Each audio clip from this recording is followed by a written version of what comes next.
discussed that, what we needed to do there. We need to bring it back to the hands of the state.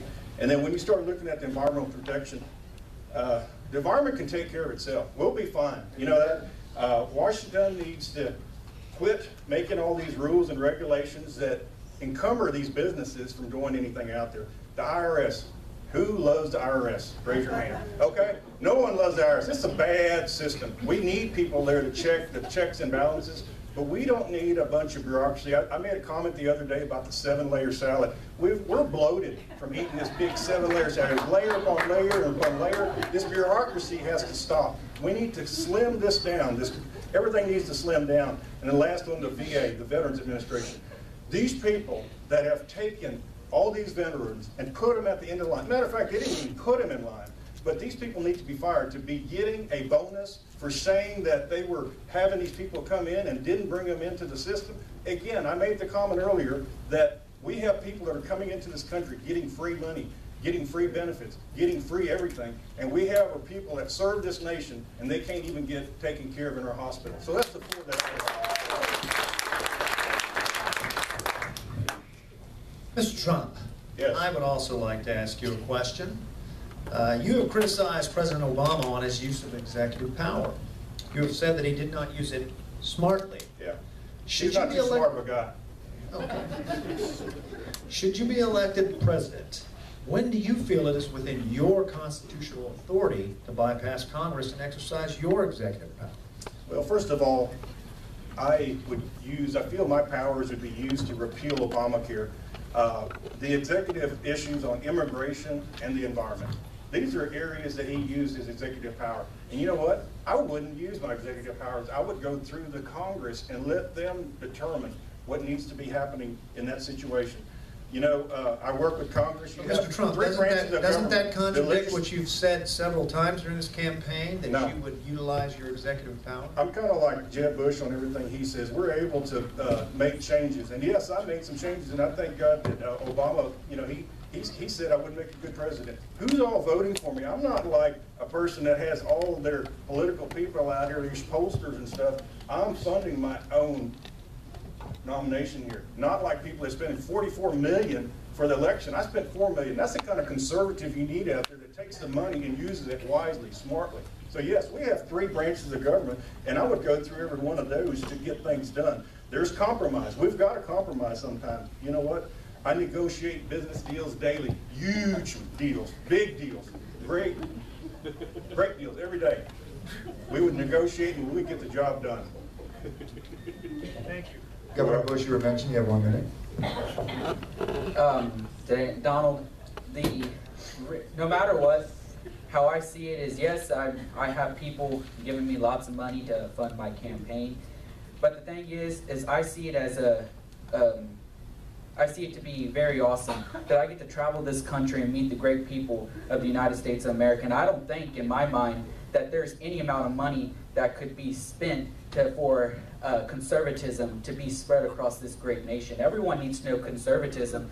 As Marco said it in our colleges, so there's so many liberal teachers teaching these young people that, oh, they need to have everything paid for. They don't need to work a day in their life. That is not what conservatism is about. We need to be teaching these people, and we need to, as we all are here, we're all here to spread our conservative ideas. So I don't think that there's any amount of money that can be spent to be able to spread conservatism. Somebody asked me the other day if I would have my name put on any kind of legal tender, any kind of dollar bills or anything. I said, no, you know what? I'm not going to be in anybody's back pocket. So I use all my own money. But yet you support people who are in the back pockets of the American people. Yeah, that's right. And we see what happens, so I'm changing my mind on it. That's right. You got like Hillary Clinton elected in places like in New York, didn't you?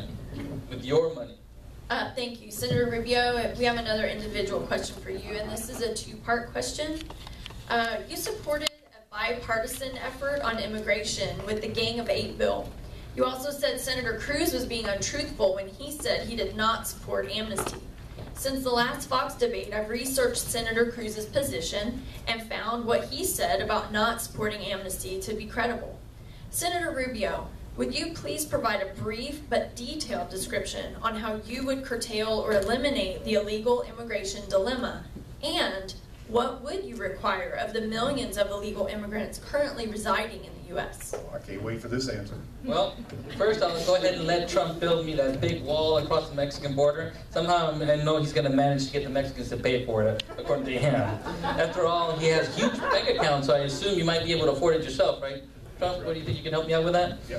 All right. Now, obviously, one of the things that when I hear this criticism of the Gang of Billy, do you want the Democrats to have the say in how they were going to do the amnesty law? No. That would be the worst mistake. We would have another Obamacare situation on our hands.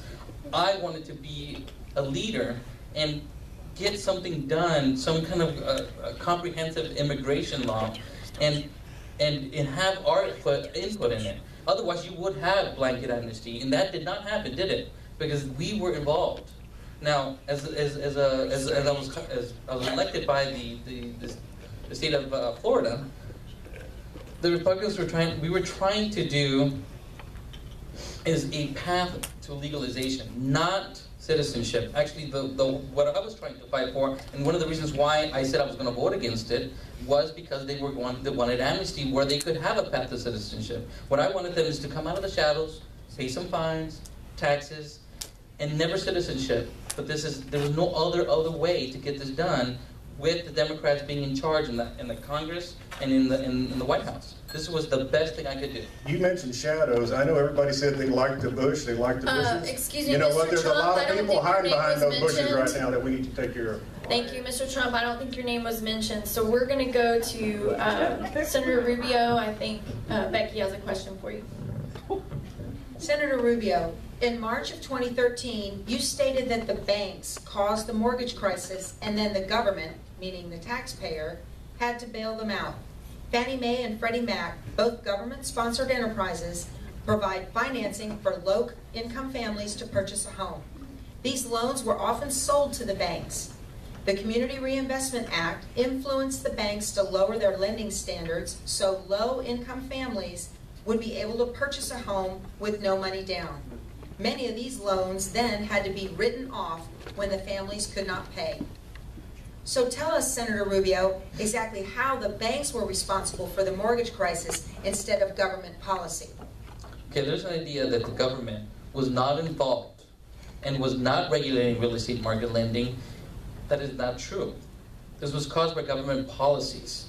The government, beginning with the push to grow home ownership, which is a good thing, we want people to own their homes, began requiring and demanding high-risk lending.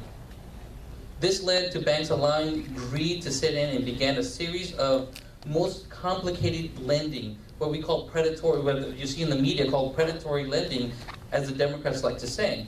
In places like Florida, the left coast, in Los Angeles, California, San Francisco, you can actually narrow it down to just a couple of counties that caused this tremendous bubble to burst.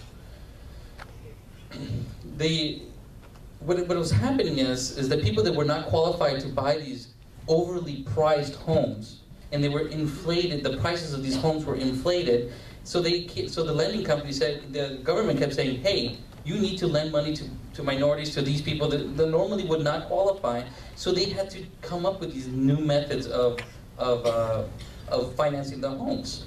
And so what happened is, in exchange, Freddie Mac and Fannie Mae began buying these loans as bulks, because that's what they do. The bank gives you the loan, Freddie Mac and Fannie Mae buys in bulk in large groups, and then sells them as securities. Now what happened is, well, guess what? These were not AAA bond rating loans. They were actually high risk, and a lot of people lost their earnings and their money based on this system where we forced banks to be creative so that way they can get the loans that they were promised, and so they can own homes. Now I say to California, you pay for that, because we should not have bailed out Freddie Mac and Fannie Mae knowing that they were doing this.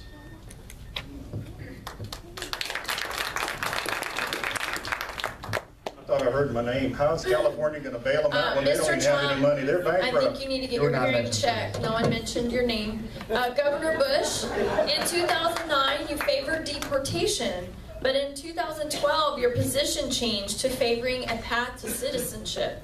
Please explain why you changed your position, and is it still your position as of 2016?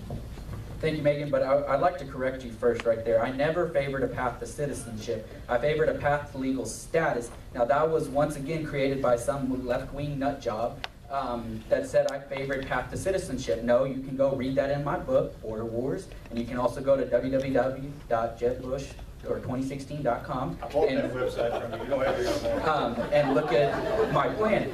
But I never, like I said, I never favored a path to citizenship. I like a path to legal status. Now, how we'll do this is these people will need to go through background checks, and then they'll pay fines, pay taxes. They'll, most importantly, learn English, and then they'll obtain a provisional work permit and then start working. Then they will not receive no federal government assistance during this time, and then over a period of time, they will gain this so-called path to legal status or legal status here in the United States. But if they commit a crime, they're gone. They're adios. But the thing we need to look at is we need to have a more welcoming rhetoric. We can't have this rhetoric that Donald Trump is spewing out of his mouth, that they're all killers, they're here to take your jobs and steal all your money. We can't have this rhetoric. We need to be the United States of America. That's not our values. We're not over here criticizing everybody. And plus, they came here as an act of love. They came here to make their families better. Now, my 6 steps to, but before we can actually do all this, we need to secure our border. That's the most important thing. My 6 steps is we need to have a forward-leaning border patrol with the flexibility to displace or to displace the border security. Right now, they're 40 miles from the border, so they can't get there in time just when these people are coming across the border. Second, we need to use the new technology to have 24/7 surveillance of the border. Oh, my time's out, okay. I could appreciate him saying it's an act of love. I don't believe that was an act of love when these bombs were going off in California. I mean, you're talking about letting them work and not giving them any kind of federal aid. I don't believe your name was mentioned in the... It was mentioned. I get a 1-minute rebuttal there. Okay. Anderson. I'll indulge you. Okay. So being said, we're sitting here talking about an act of love. I love the Muslims. I love the people that makes this country cross. It's just that I don't like what they do. And yes, they are doing a lot of different things. But how are you going to vet these people coming across when they don't even have any papers? We have ISIS people coming over with ISIS flags on their cell phones. There's people coming across, we have nothing known about them. And what are we going to do? We're going to put them in detention centers and take care of them. I don't mean that we can't take care of people. All I'm saying is that we have to stop these radical Islamist terrorists that are coming in this country. And when you do that, we'll stop the problem. And yes, Mexico will help me pay for the wall. They'll pay for the wall themselves. Thank you, Mr. Trump. You're quite welcome there, Andrew. Governor Bush, I have a question for you. As you know, many conservative Republicans considered you to be a part of the quote-unquote Republican establishment and question if you were a true conservative. In a February 2015 question and answer session with Sean Hannity at the CPAC conference, you stated, and I quote, "I would describe myself as a practicing reform-minded conservative," end quote. Governor Bush, would you please explain to us what you meant by that comment and what a practicing reform-minded conservative is? Well, let's... Here goes the flip-flop. Thank you, Anderson. Well, let's break that comment down. By first stating what I meant by a practicing reform-minded conservative. I'm a practicing conservative. We're up here on the stage, we're all practicing conservatism. And then by reform-minded, like I said, I mean, like all politicians, we've all flip-flopped in our life. Donald Trump's flip-flopped. He's gone from liberal, now he claims he's conservative. Marco Rubio with the Gang of 8 bill, he was supporting it, now he's against illegal immigration. So we've all flip-flopped, so we're all somewhat of a reform-minded conservative here on this stage. Now, for this Republican establishment question, because my dad was the greatest man on this earth, and my brother, another greatest man who's kept us safe, because they were both president, I'm so-called considered a Republican establishment, and because I've served as governor or have had time in office, well, then that would make Marco Rubio an establishment candidate, Ted Cruz an establishment candidate, that we're all here establishment candidates because we have our time in office. But my take on that is we need to throw that word, Republican establishment, out. That's a bunch of junk. We're here on this stage making who's going to be the best president. Oh, who let the dogs out? Hi, ladies and gentlemen. I was coming. How are y'all? Y'all getting confused by all these candidates? I'm so glad to be here. Thank you. I was traveling through Floresville. I was on my way to San Antonio to visit some of my fellow Democrats who were there, and I actually saw a flyer at one of your local little restaurants, and you were having a debate this morning, and I know that y'all are very confused about all your choices of who you might be voting for, but I know some of you are on the fence, you're undecided, so I'm here to help you make that decision and that choice. I understand y'all are still early voting, that's great, March 1st is y'all's voting day, so I'm here to help you make your final decision. Since I have a wide range of opinions that allows me to fit just the perspective that you're looking for. So, we have Trump here who, well, he has a lot of money, has a lot of issues, he has a lot of decisions to make. A lot of blonde hair. Yes. We have Ted Cruz, who we're not real sure of his stance with his citizenship. We have Marco here who has the same speech over and over again, can't quite get that straight. And we have Jeb here who can't seem to run his campaign without his mother. But I can stand on my own 2 feet and make my own decisions. So I want you to know that I'll be the right man for the job as a woman, and I'll be glad to take your vote as you continue to make your choices on the next upcoming election. And yes, and I wish that we did have dogs who could determine if a lie be made. That way we would know for sure when the lie is being made. So I thank you so much as we continue through the. Madam Secretary, I'm sorry, but we're going to have to escort you out of the building at this time. Security, would you please join the Secretary?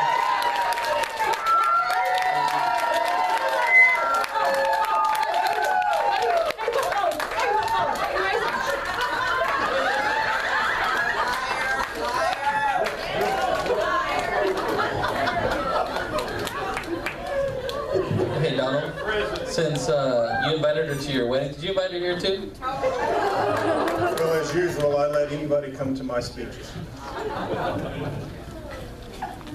All right, as we come to the end of our debate, each candidate will have a 1-minute closing.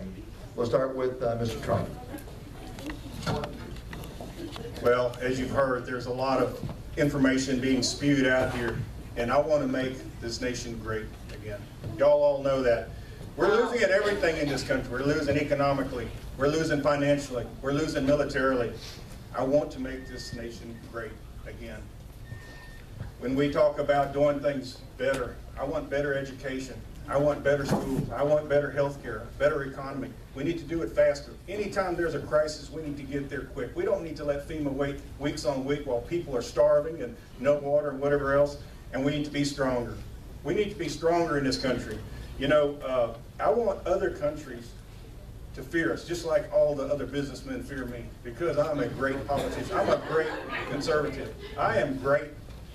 There's no doubt about it. I want this country to be great again, and I want to do things better, faster, and stronger, and I'll make this country, this nation, safe also. I want to make it great, and I want to make it safe. Vote for me. Thank you. Senator Cruz. I'd like to say thank you to the city of Floresville for the invitation for the debate tonight. Y'all have a safe trip home. Be careful. But this is a time of truth, a time to rise to the challenge, just like Americans have always done. I believe in America and her people, and I believe we can stand up and restore our promise. It's going to take a new generation of courageous conservatives to help make America great again. And I'm ready to stand